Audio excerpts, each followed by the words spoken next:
A raíz de una exposición que se hizo en la Feria de Arbo, en la que se escogieron unas 14 galerías para contar a través de esos espacios lo que había sucedido en los últimos 40 años en el arte colombiano, decidimos que queríamos hacer en A Fondo un podcast en el que se explicara precisamente el desarrollo del arte colombiano a través de esos espacios, de la historia de esas galerías.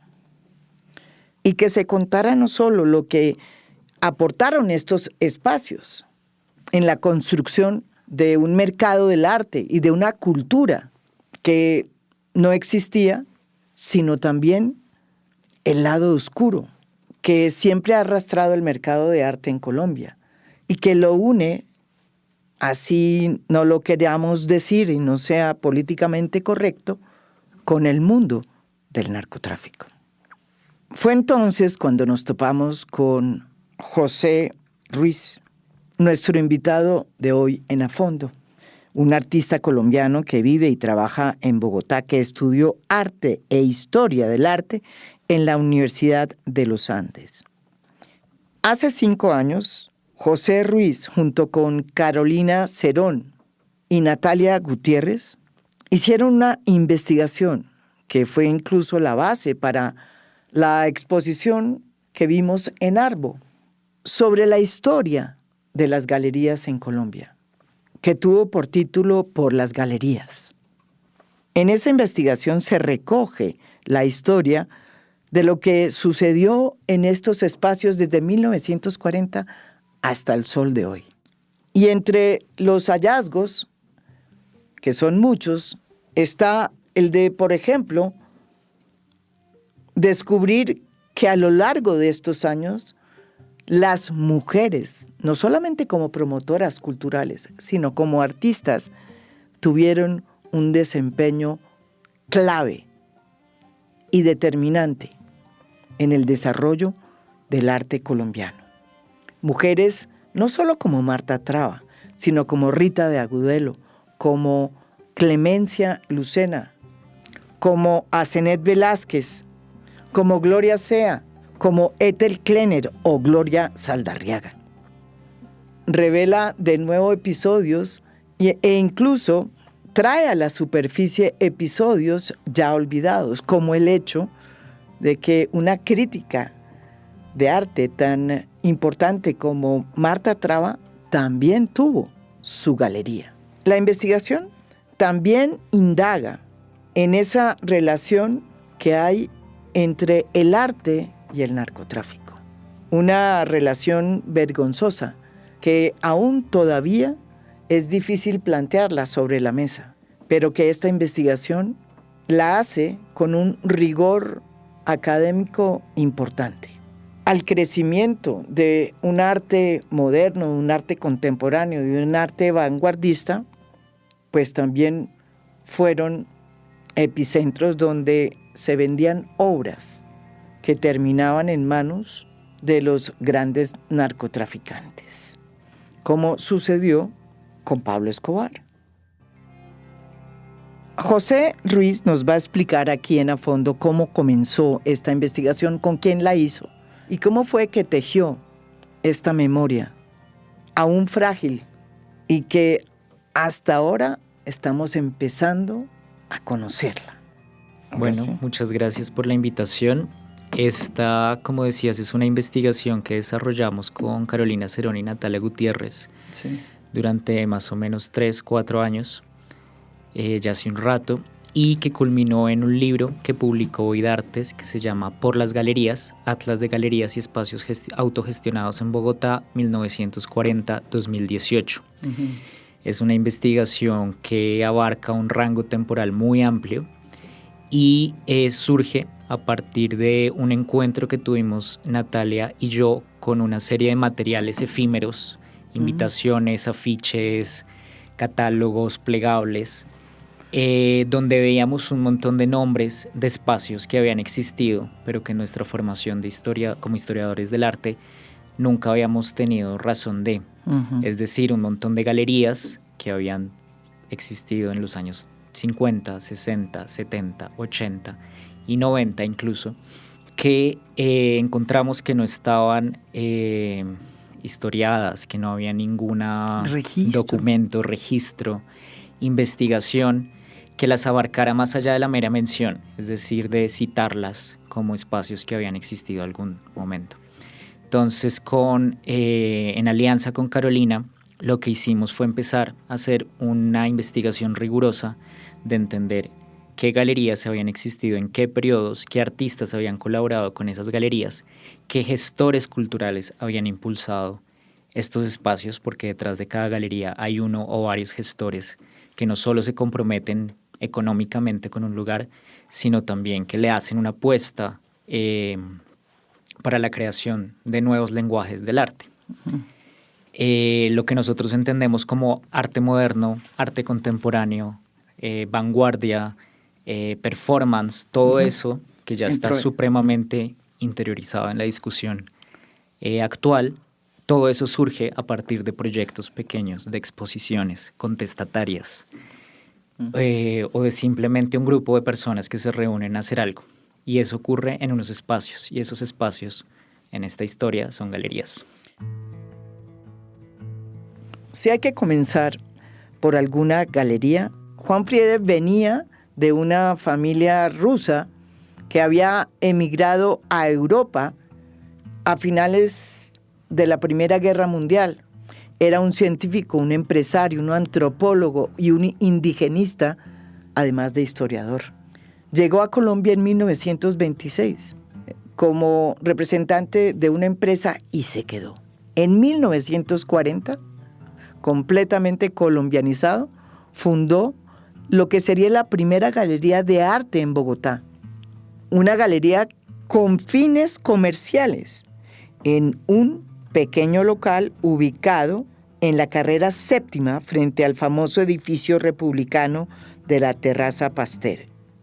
La muestra inaugural de la primera galería de arte en Bogotá se tituló Primera Exposición Colectiva de Artistas Colombianos e incluyó dibujos, pinturas y esculturas de 24 artistas nacionales, entre los que se encontraban Ignacio Gómez Jaramillo, Pedro Nel Gómez, Dolcey Vergara, Carlos Correa, Salas Vega, Eladio Vélez, Ariza, Ramón Barba y Josefina de Barba. En a fondo, José Ruiz explica quién era Juan Fried y por qué su galería fue casi el nacimiento, o mejor, la primera piedra que se puso para construir un mercado de arte colombiano. Creo que yo empezaría con la Galería de Arte de Juan Fried. Juan Fried fue un inmigrante polaco que llegó realmente a Manizales y hizo fortuna en Manizales durante la bonanza cafetera en la década del 30. Él es muy famoso realmente en el mundo de la antropología porque es uno de los padres de la Escuela de Antropología colombiana por las investigaciones que desarrolló en San Agustín de la mano de varios artistas. Pero él es fundamental en esta historia porque en 1940 le envía una carta a Ignacio Gómez Jaramillo en Medellín que dice, con quien tenía una muy buena amistad, y le dice qué bueno sería traer a Colombia la grandeza del arte que se reflejaba en las galerías que existían en Europa y que ahora no existen porque están en guerra.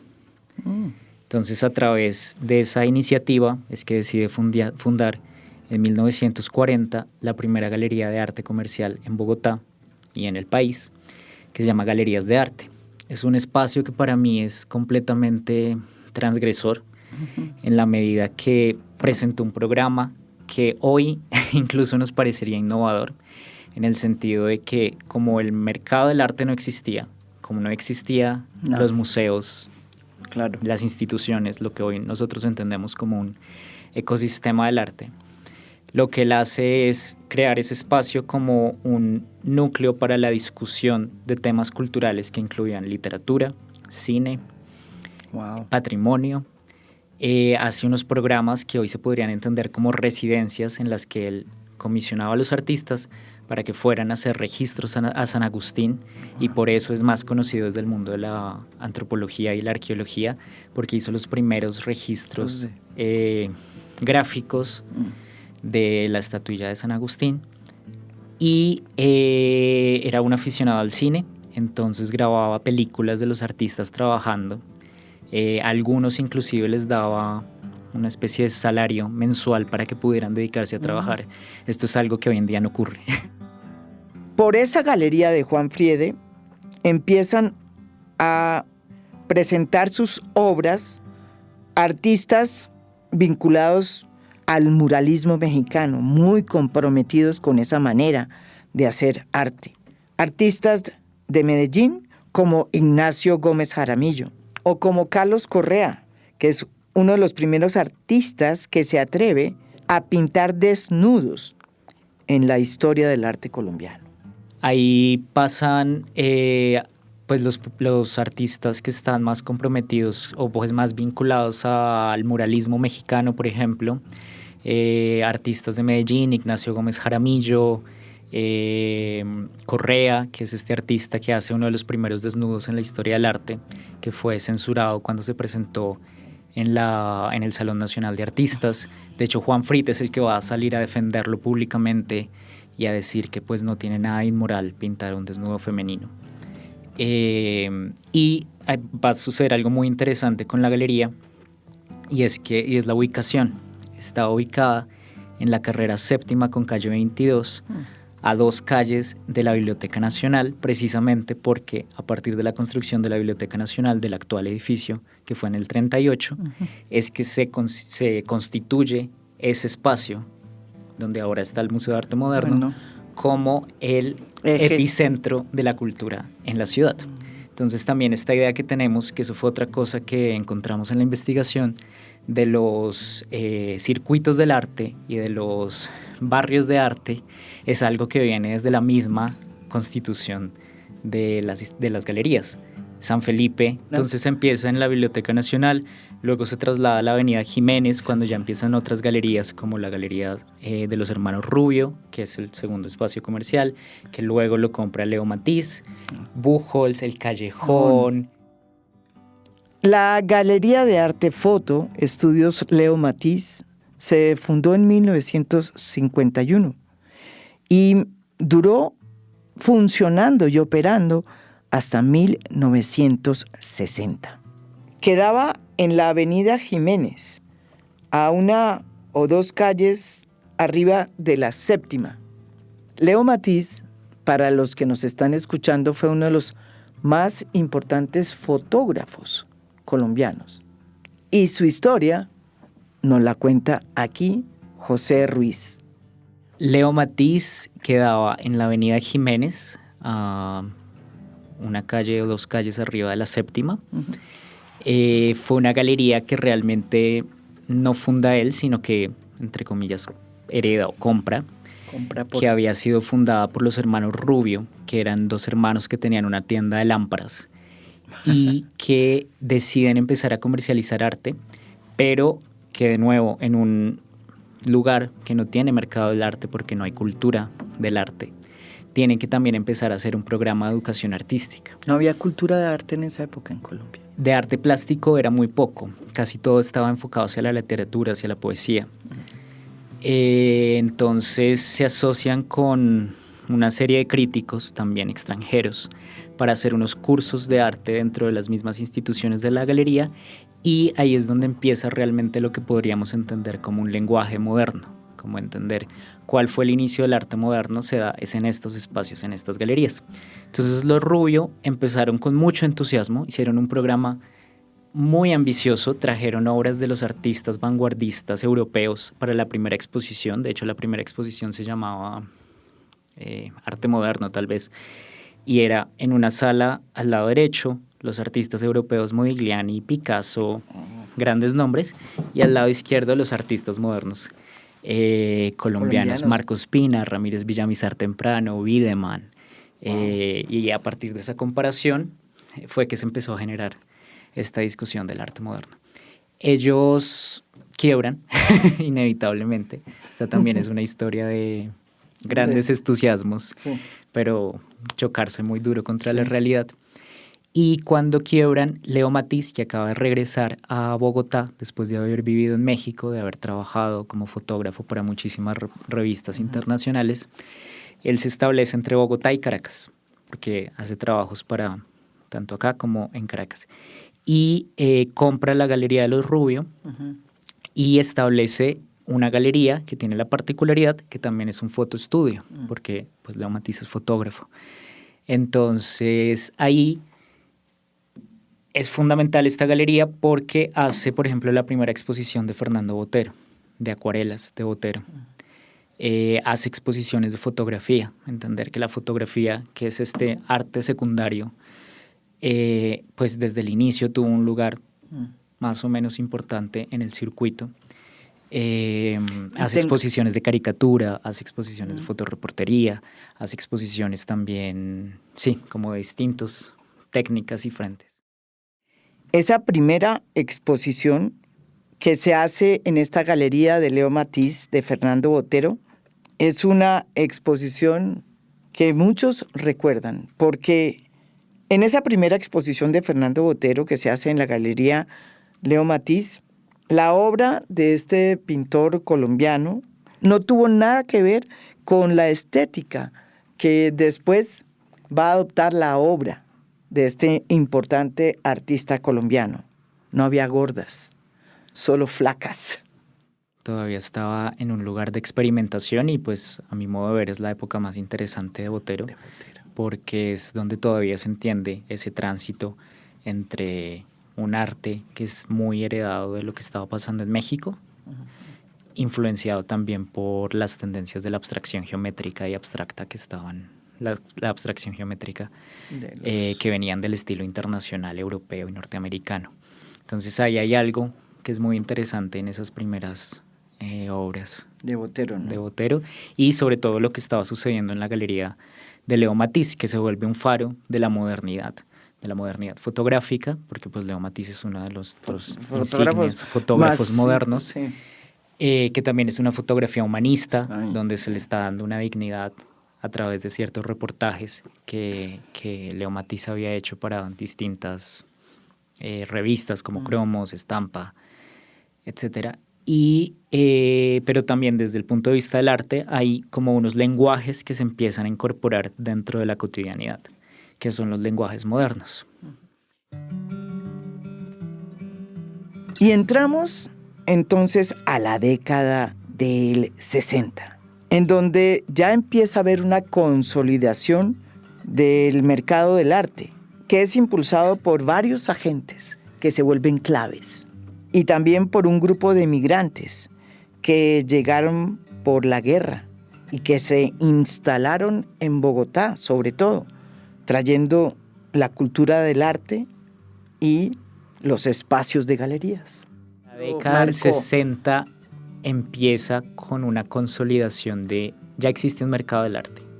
Ese mercado del arte fue impulsado por estas personas que hemos mencionado, pero también por un grupo de migrantes que llegaron por la guerra y que se establecen en Colombia y traen esta cultura del arte, que son las galerías. Entonces ahí encontramos a Buchholz, que funda una de las librerías más importantes que ha tenido Bogotá, que es la librería Buchholz, que luego va a tener una sala de exposiciones y una revista de cultura, que es la revista Eco. También van a llegar los húngaros, que van a establecer la librería El Callejón, que luego va a ser la librería El Callejón, de la mano de Casimiro Eiger. Y Casimiro luego va a pasar a fundar la Galería Arte Moderno, muy cerca donde hoy está el Museo de Arte Moderno, y ahí es donde se consolida el lenguaje moderno del arte, pero también la idea de un mercado de arte. Es decir, ya hay personas interesadas en adquirir esto, porque ya hubo una pedagogía del arte de las primeras galerías. Y inevitablemente ocurre lo que siempre pasa en la historia del arte, y es que surge un grupo de artistas contestatarios que están en contra de estos modelos. Tal vez no de comercialización, porque pues existía la comercialización, pero era muy incipiente, pero sí de las fórmulas y los artistas que están promocionando estas galerías. Entonces surge un grupo de artistas jóvenes, gestores jóvenes, que dice, tenemos que hacer es una apuesta por el arte joven.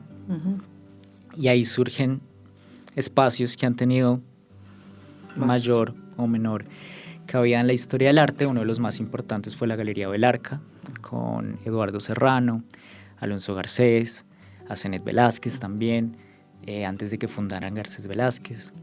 Y va a ser un espacio que le va a apostar a una segunda etapa de la abstracción en Colombia, que va a estar muy relacionada con el Caribe, Momo del Villar, Ana Mercedes Hoyos, bueno, pero también a un grupo de artistas jóvenes egresados de las carreras de Bellas Artes, como Luis Caballero, Beatriz González, Santiago Cárdenas, que van a ser pues, los artistas que hoy entendemos como las grandes figuras del arte contemporáneo.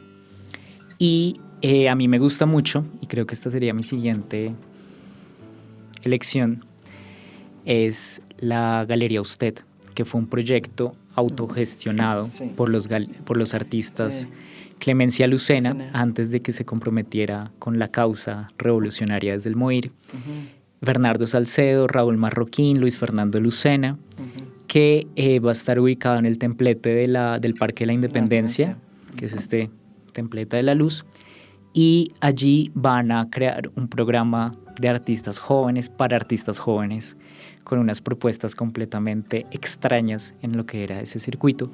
Y algo que sí salió de esta investigación fue encontrar que hubo un vínculo que no se había establecido entre Gego, que es una de las grandes artistas latinoamericanas. Yo no sabía que Gego había estado ahí.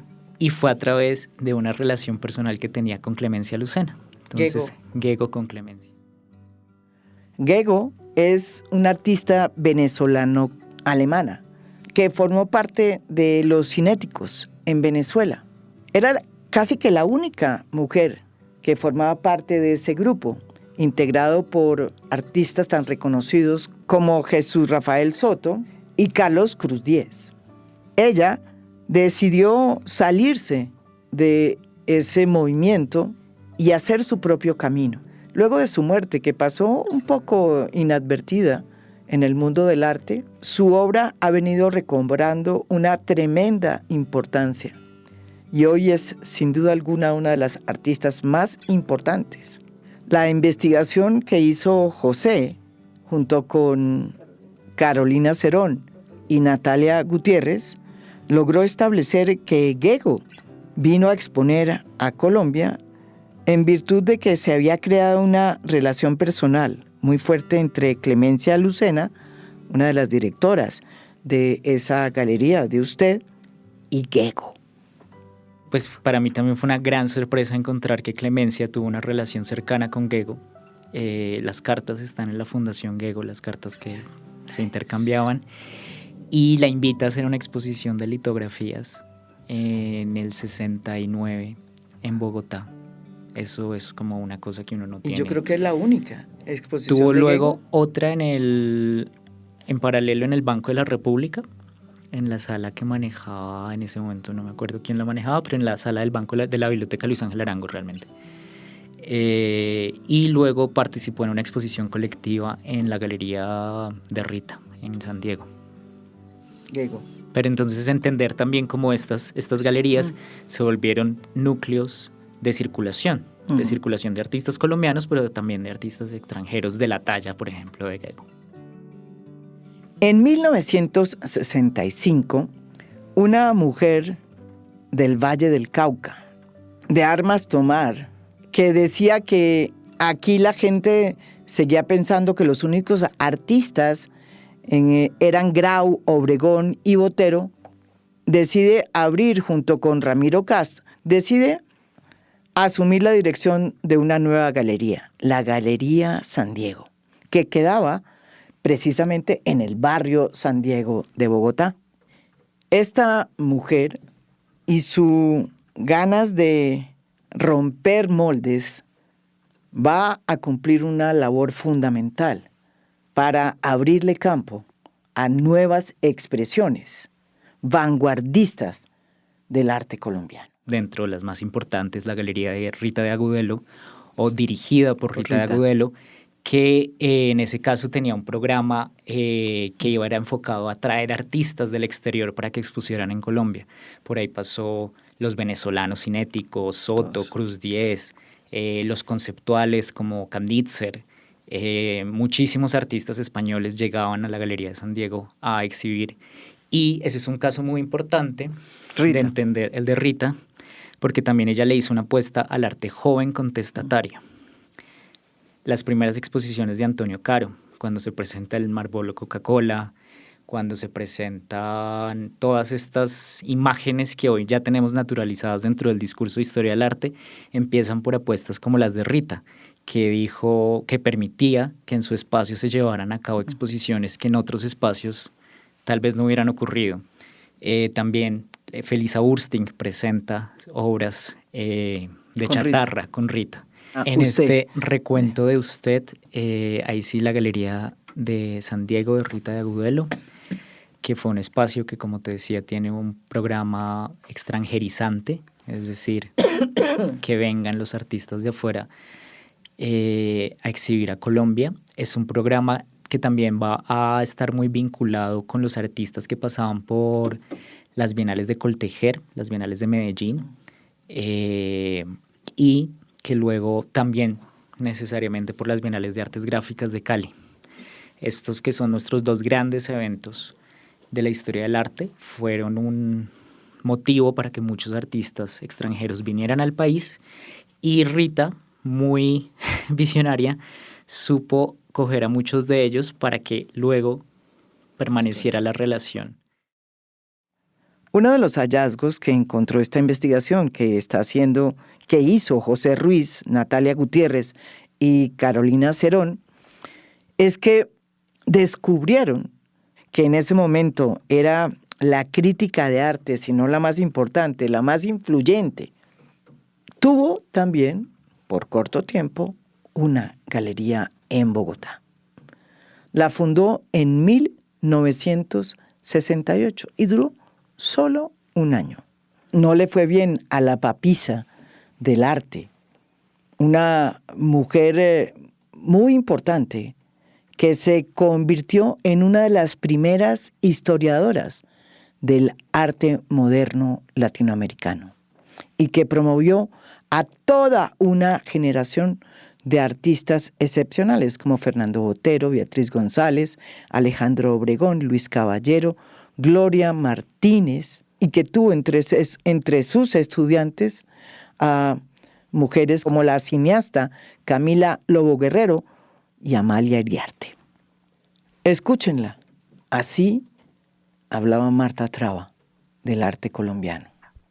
Creo que es necesario que antes de hablarles me presente a ustedes.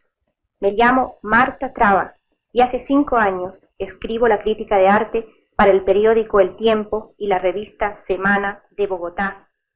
Soy la responsable este año. Sí, Marta Traba llega a ser un cisma en la historia del arte.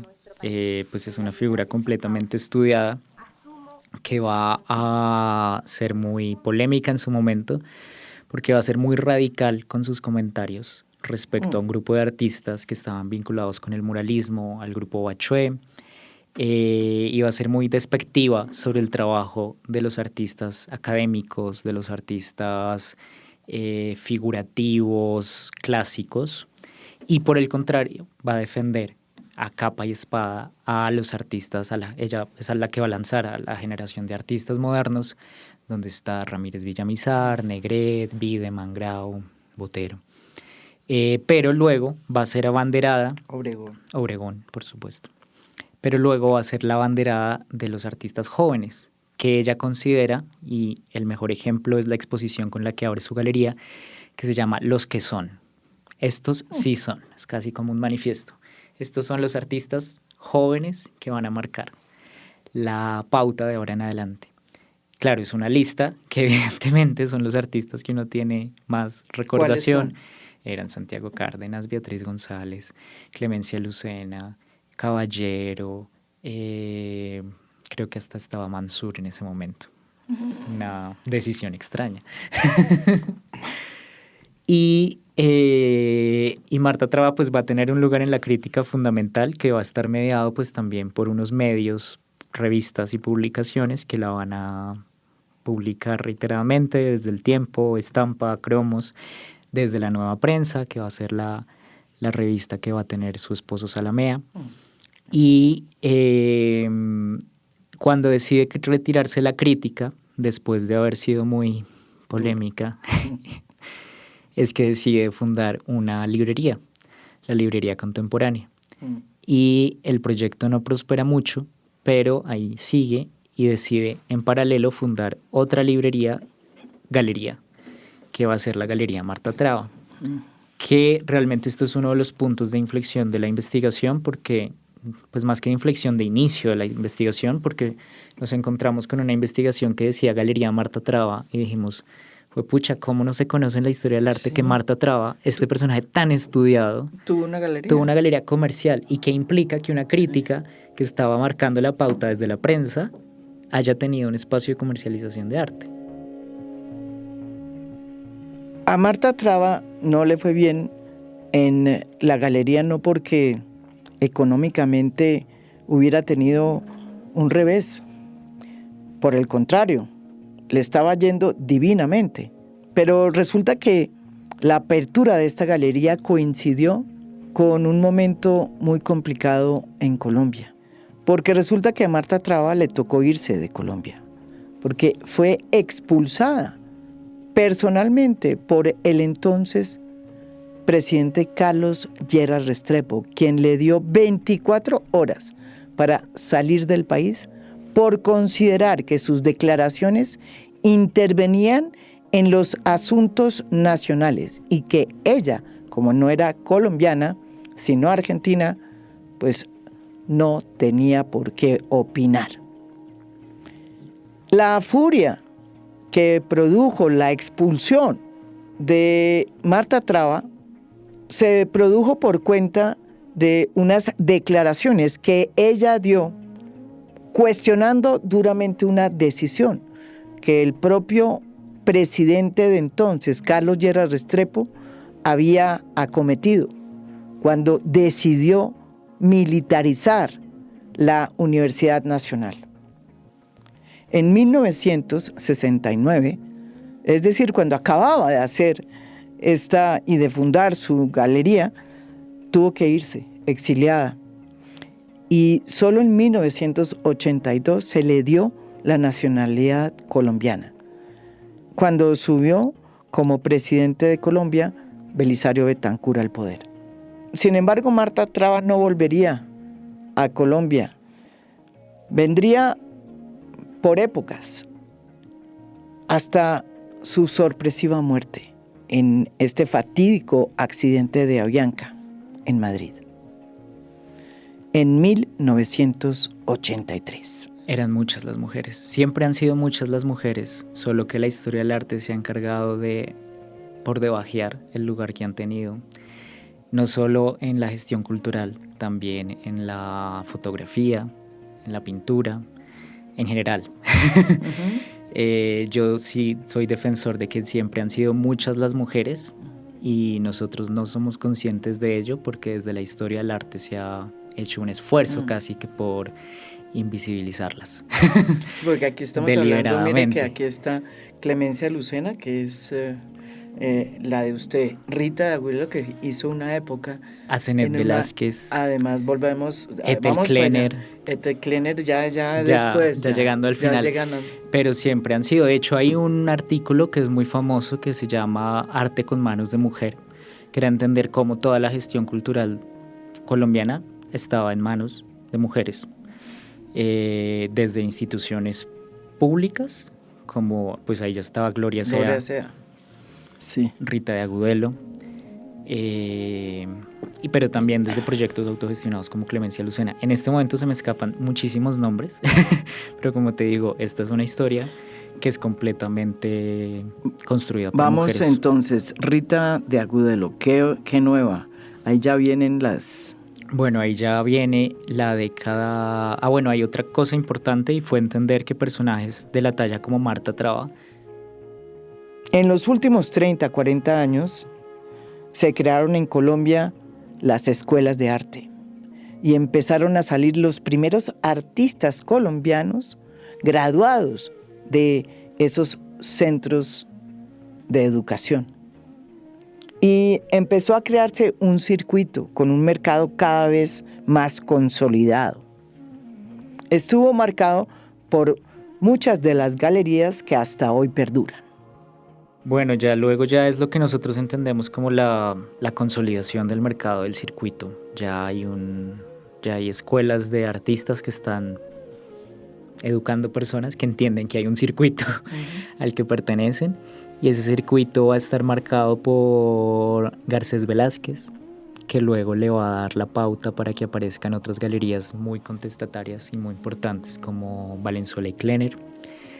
Y en paralelo van a existir galerías como el Museo, galería que luego, bueno, ya la Cometa, y un montón de espacios que van a tener como un rol fundamental en las décadas del 80 y del 90, desde muchos aspectos, desde manejar el mercado, desde impulsar a, digamos, ir a la segura con unos artistas que ya estaban consolidados, los artistas modernos, por ejemplo. Pero en el caso de Valenzuela y Klenner hay algo muy importante, y es que le van a hacer apuestas a formatos no tradicionales del arte. Y ahí entra el performance, entran los happenings, entran las acciones, entran las intervenciones in situ, entran unas dinámicas y unos lenguajes que ya son mucho más cercanos al arte contemporáneo.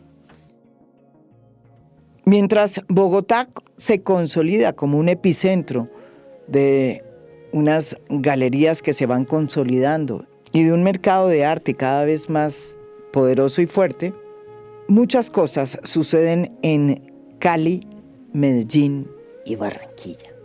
Cali, Medellín, Barranquilla van a ser 3 epicentros también, tanto del arte contestatario como del mercado del arte. En Medellín, bueno, en Cali, tal vez el espacio más importante Solar, que se le hace este reconocimiento, Ciudad Solar, que es también un espacio muy cercano a la Galería Usted en principios, artistas jóvenes por artistas jóvenes, pero realmente la galería más importante de Cali es la Galería de Jenny Vilá, que es la galería que va a tener un compromiso desde el inicio con promover a una gran generación de artistas, y va a ser el lugar por el que todos los artistas obligadamente van a pasar en Cali desde finales de los 80s hasta hace muy poco. Hasta hoy en día, de hecho. Sí, hasta hoy en día. ¿Cómo cuáles artistas? Ahí va a estar Juan Mejía, Lucas Ospina, Nicolás Consuegra, que ya son estos artistas que se formaron en la década del 90. Se me escapan ahorita muchísimos nombres, pero va a ser toda una generación también de artistas que ya van a ser hijos de lo que ya se había constituido como un circuito. Y en Medellín la pauta la va a marcar inevitablemente la Galería de la Oficina, que es una galería que surge realmente como resultado de una asociación entre arquitectos, que va a estar encabezada por Alberto Sierra, con formación de arquitecto, que también va a ser uno de los fundadores del Museo de Arte Moderno de Medellín, y que va a ser, digamos, el lugar más contestatario en la producción o en la exhibición de arte de Medellín, donde van a pasar muchos de los artistas, por ejemplo, que exhibían en Belarca, porque es fundamental entender que había un circuito de gestores, curadores, Eduardo Serrano, Miguel González, Alberto Sierra, Álvaro Barrios, que van a estar cercanos al mismo grupo de artistas. Cada uno va a ser como el abanderado en su ciudad de un grupo que va a circular por todo el país. ¿Y Álvaro Barrios es en Barranquilla? Álvaro Barrios en Barranquilla, y en Barranquilla pasa algo muy fundamental, y es que Barranquilla es no solo la puerta de entrada de Colombia, sino es la puerta de entrada del arte conceptual en Colombia. El arte conceptual va a empezar por Barranquilla, y lo que va a ocurrir en Barranquilla en las décadas del 70 y del 80, en performance, en fotografía conceptual, en arte idea, va a ser completamente contestatario y novedoso. va a estar Álvaro Erazo, va a estar el sindicato, el grupo del sindicato, que es un colectivo, el grupo 44, y todos ellos van a estar, van a oscilar alrededor de unos espacios como la Galería Quintero, pero de Barranquilla yo quisiera rescatar especialmente otra mujer y otro espacio, que es Sara Modiano, con la Galería Espacio Continuo, que va a ser también muy cercano a los ideales de la Galería Usted, un espacio de artistas jóvenes para artistas jóvenes. Y la mejor definición del espacio de continuo de Sara Modiano es el performance, o es la obra con la que inaugura la galería, que es un performance de Álvaro Erazo que se llama Reporter con interferencias, que es básicamente reunir a una gente mientras Álvaro Erazo está haciendo una obra que consiste en dar un discurso, y durante el evento ocurren unas interferencias que son unas personas que están entrando al espacio a hacer unas cosas, entre comillas, muy extrañas, como una mujer desnuda que está embarazada y entra con cuchillos a darle a las mujeres, porque Erazo estaba hablando del acuchillamiento de un desnudo femenino en un museo en Holanda, de una obra de Rembrandt. Entonces él empieza a crear unas asociaciones muy interesantes y ocurren estas interferencias que realmente van a dar cuenta de un arte que es completamente novedoso. Pero como decíamos en la introducción de este episodio, los espacios de galerías no solamente contribuyeron a formar una cultura en el arte y también a gestar un mercado del arte que no había en Colombia. Resulta que estos espacios también tienen un lado oscuro, si se quiere decir, o una ventanilla siniestra, y que es su relación con el narcotráfico, arte y narcotráfico. Otro tema que la investigación de José Ruiz tocó en un capítulo que les recomiendo y que él define muy sucintamente aquí en A Fondo. Vínculos muchos. En el libro que publicamos con Carolina y con Natalia hay un capítulo que escribí que se llama Arte y Narcotráfico, que precisamente parte de la misma pregunta: ¿cómo en un país que estaba tan involucrado ocurren, cuál fue el vínculo que se estableció entre las galerías comerciales y el narcotráfico? Sí. Entonces hay dos rutas que yo escogí para estudiar este caso, porque tenía una preocupación real, y es que en todas las entrevistas que hicimos y en todas las conversaciones de pasillo siempre se hablaba del tema, pero nadie nunca lo ponía en la mesa. En la mesa. Sobre la mesa. Sí. Exacto. Entonces, lo que yo hice fue voz en off, o off the record más bien, hablar con una serie de personas que me dieron unos indicios de unos vínculos que existieron. Y la tarea que yo me propuse fue cómo poder asociar a partir de imágenes y prensa y hechos, es decir, exposiciones que ocurrieron, cómo poder asociar esos datos aislados. Entonces las dos rutas que yo escogí fue, por un lado, coger el caso emblemático de Pablo Escobar y una nota de prensa que sale cuando le ponen la bomba al edificio Mónaco en Medellín. El titular al siguiente día era: había obras de arte hasta en los baños. Básicamente, cuando explota la bomba y la casa queda semidestruida, entran periodistas a hacer el registro, fotoperiodistas a hacer el registro gráfico, y se dan cuenta de que habían Obregones, Caballero,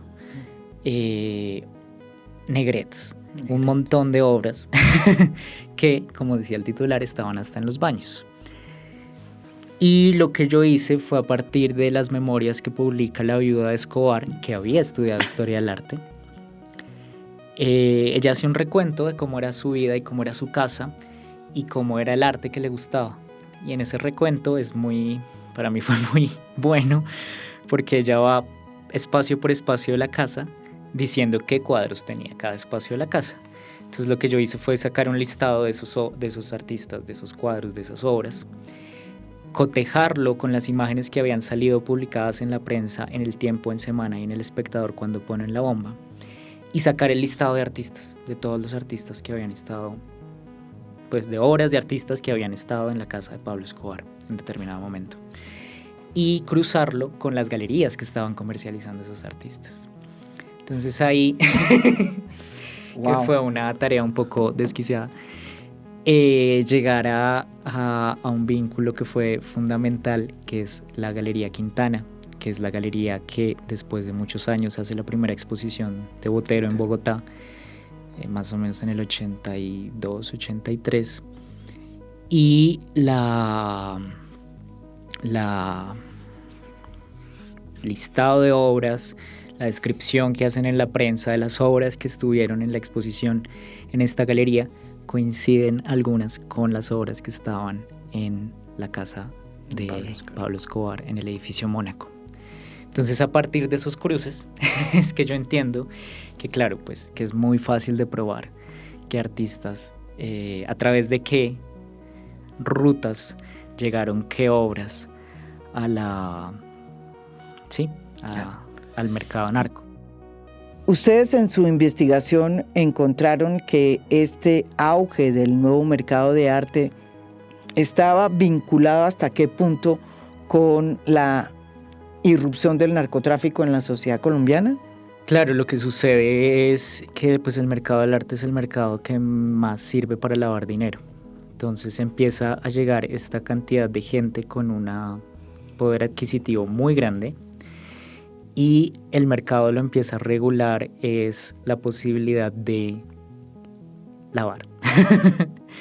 Dice una de las personas que entrevisté off the record, que cuando ella trabajaba, por ejemplo, en la Galería del Museo, que es un caso también muy interesante, entraban bolsas de basura llenas de dólares, justificadas con la compra de obras de Botero, que Botero, claro, un artista que empieza a subir en el mercado internacional para poder justificar de alguna manera esta entrada de dinero. Entonces no es muy lejano el vínculo entre el arte, la política y el narcotráfico. Y lo que sucede con la Galería del Museo, que ese es un caso muy pues, paradigmático, porque es una galería que está todavía activa, con un programa muy activo, es que es una galería que realmente inicia como un restaurante que funda un señor que se llama Byron López, que es el fundador de la Galería del Museo, que tenía una colección de arte moderno muy grande y muy importante, y tenía este restaurante donde exhibía parte de su colección, pero en ese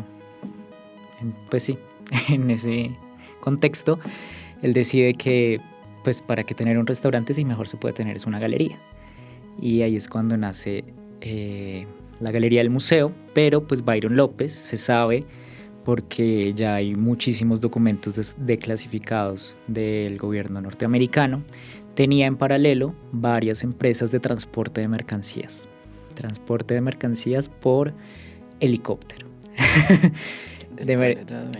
de las cuales era dueño, empresas que estaban ubicadas en Pereira, que estaban ubicadas en Medellín, que estaban ubicadas en el eje cafetero, y que curiosamente siempre que las empresas fueron a ser investigadas, él las vendía antes, como de alguna forma los documentos, que esto fue en esa filtración que hubo hace como 10 años de documentos del Departamento de Seguridad de Estados Unidos. El nombre Byron López sale, no es difícil de encontrar. Tú entras al portal, pones Byron López y salen resultados, muchos. Entonces sí, cada vez que estas empresas iban a ser investigadas, él las vendía, él lograba venderlas. Y eran empresas de transporte de mercancías. ¿De qué tipo de mercancías? No se sabe. No se sabe. Y todo pues realmente se destapa, o como el escándalo, entre comillas, ocurre a finales de la década del 90, cuando el director de la galería es retenido en Estados Unidos porque no puede justificar una cantidad de dinero en dólares que llevaba con él, que pretendía sacar del país. Y pasa un tiempo muy breve retenido y, si no estoy mal, le niegan la posibilidad de estar, pues le revocan la visa. Entonces ahí hay unos vínculos muy latentes. El mercado está basado, o sea, el gran mercado del arte colombiano está basado en eso, que es una muy bonita contradicción, o yo lo pongo en términos de bonita, porque pues hay muchos artistas contemporáneos que pues ese es su tema de trabajo, la violencia producto del narcotráfico y los vínculos del Estado con el narcotráfico. Entonces es como sí, es un lugar de contradicción, como las mismas galerías están presentando, exhibiendo el trabajo de estos artistas. Claro, pero también es cierto que hay muchos artistas colombianos que han decidido tener tener mucho el cuidado de no venderle a gente que no conoce. Claro. Y conozco a varios que están en eso. Sí, porque es muy delicado. Es muy delicado. Bueno, muchas gracias.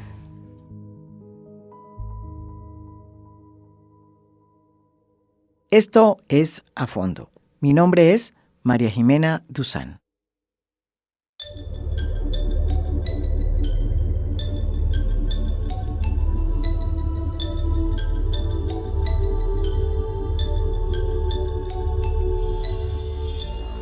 A Fondo es un podcast producido por Mafialand. Producción general, Beatriz Acevedo. Producción de audio, Daniel Chávez Mora. Música original del maestro Óscar Acevedo. Nos pueden escuchar también en mi canal de YouTube. Gracias por escuchar. Soy María Jimena Duzán.